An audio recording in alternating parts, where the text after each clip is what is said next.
Hi everyone, welcome back to our Excel tutorial series. Today, we're diving deep into the EDATE function, a powerful tool for managing dates with ease. Whether you're planning projects, tracking subscriptions, or setting financial goals, this tutorial will walk you through every step in detail. I'll break down real-world examples, explain common pitfalls, and ensure you feel confident using EDATE. Let's get started. Before we jump into examples, let's understand what EDATE does. Think of EDATE as a time machine for dates. It calculates a future or past date by adding or subtracting a specific number of months from a starting date.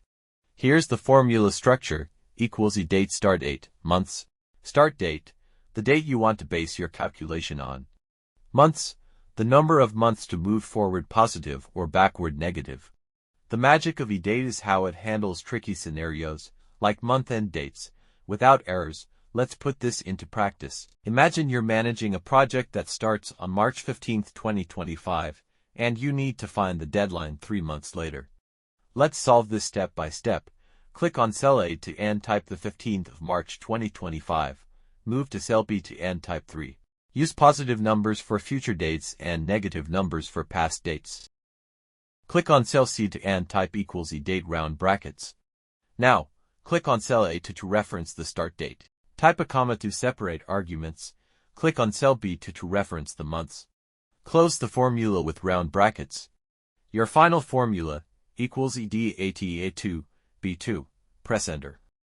If cell C2 shows a number like 45,092, don't panic. Excel stores dates as serial numbers.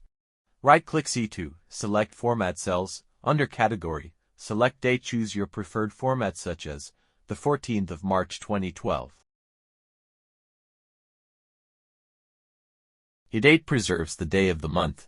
If the start date is the 15th, the result will always be the 15th of the target month, even if months have 28, 30, or 31 days. EDATE ensures your project deadlines stay accurate, even when months have different days. Now, let's tackle a common business task: calculating subscription expiries. Suppose a user's subscription began on January 31, 2025, and you need to find the expiry date 6 months earlier. Click on cell A3 and type the 31st of January 2025. In cell B3, type -6. The negative sign tells EDATE to go backward in time. In cell C3, type equals EDATE A3, B3.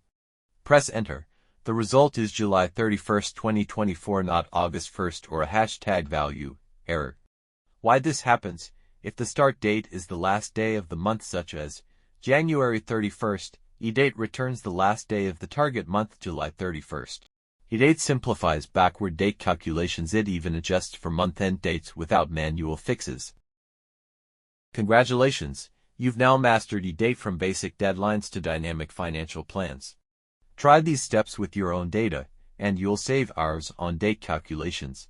If you found this helpful, smash that like button, subscribe, and share your EDATE success stories in the comments. Thanks for watching, and see you in the next tutorial.